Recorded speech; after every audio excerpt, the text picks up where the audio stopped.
Bismillahirrahmanirrahim. Assalamualaikum warahmatullahi wabarakatuh. Bapak Ibu sekalian, perkenalkan nama saya Rian Martian. Saat ini saya adalah direktur sekaligus konsultan di Super Personality Institute, sebuah lembaga pelatihan, training dan coaching di Purwokerto. Bapak Ibu, dalam kesempatan kali ini saya diminta oleh PNM untuk sharing sekitar 5 menitan kepada Bapak Ibu sekalian terkait dengan alternatif usaha di COVID-19. Nah, seperti yang kita ketahui bahwa saat ini mungkin 1 bulan lebih kita saat ini sedang dilanda oleh sebuah wabah corona atau kita sebut sebagai COVID-19, dan ini mengharuskan kita stay atau work from home atau bekerja di rumah. Dampaknya apa? Dampaknya adalah banyak dari kita para pelaku usaha, termasuk mungkin Bapak Ibu sekalian, mungkin yang saat ini mulai merasakan kesulitan-kesulitan dalam menjalankan bisnisnya. Tidak hanya itu, mungkin juga berpengaruh kepada keuangan pribadi dan keluarga. Nah, yang jadi pertanyaan bagi kita adalah dalam situasi COVID-19 ini, apa yang harus kita lakukan? Dan kalau kita mau berusaha, usaha apa yang kira-kira pas buat kita?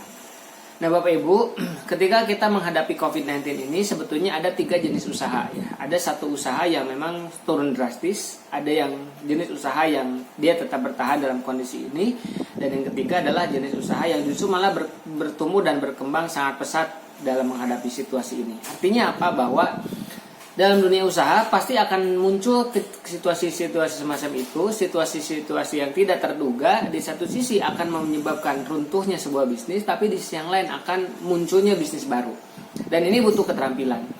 Nah, kalau kita bicara tentang bisnis apa sih sebetulnya yang runtuh saat ini, meskipun mungkin tidak akan selamanya, tapi paling tidak kita bisa merasakan ada 3 atau mungkin 4 bisnis yang saat ini terkendala dengan situasi COVID-19 ini. Satu yang merasakan paling dahsyat adalah pariwisata, sektor pariwisata, baik itu wisata luar negeri ataupun dalam negeri, semuanya sepi ya, karena tempat-tempat wisata ditutup, dan kemudian otomatis semua sektor pariwisata dan turunannya, kalau kita mungkin punya usaha atau buka dagang di tempat usaha, ini juga akan terkena dampaknya.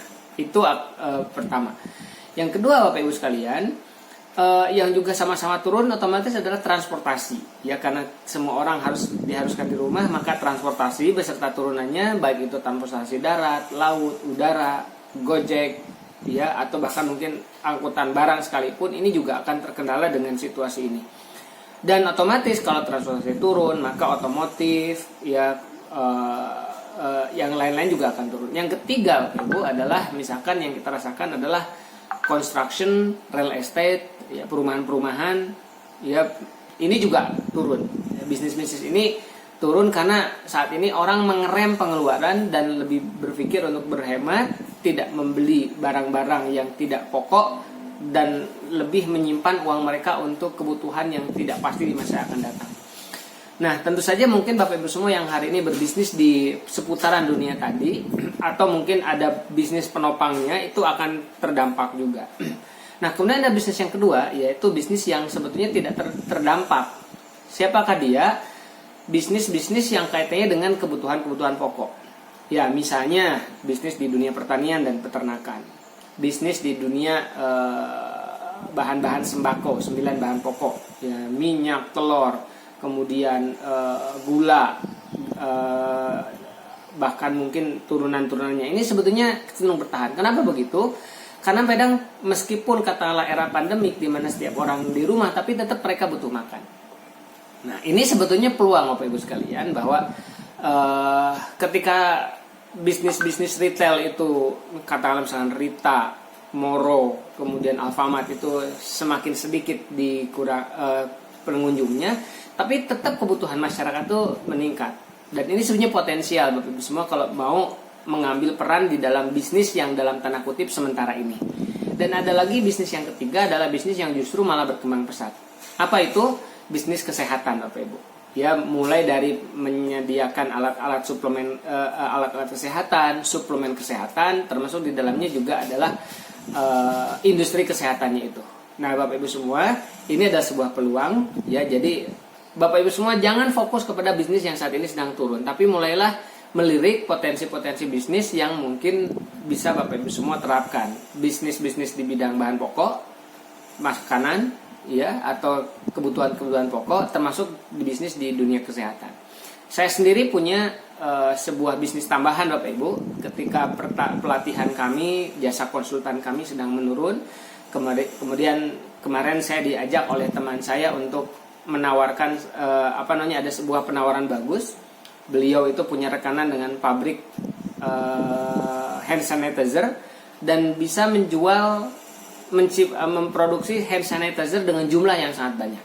Ya, dan saya pun ambil peluang itu dan kemudian saya jualkan, dan alhamdulillah ada sekitar 250 botol 1 literan yang berhasil saya jual. Artinya apa?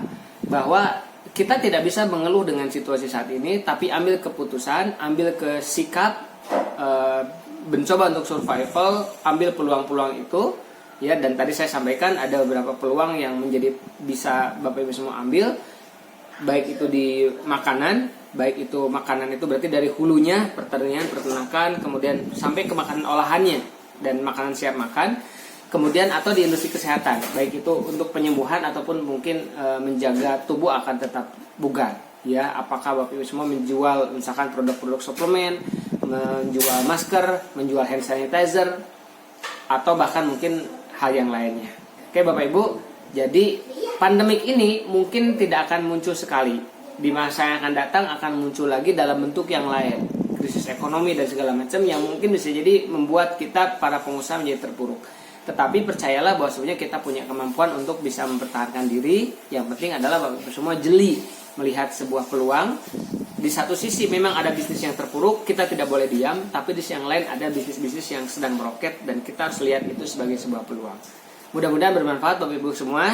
Terima kasih kepada PNM. Mudah-mudahan Bapak Ibu semua bisa mendapatkan manfaat dan hikmah dari apa yang saya sampaikan. Assalamualaikum warahmatullahi wabarakatuh.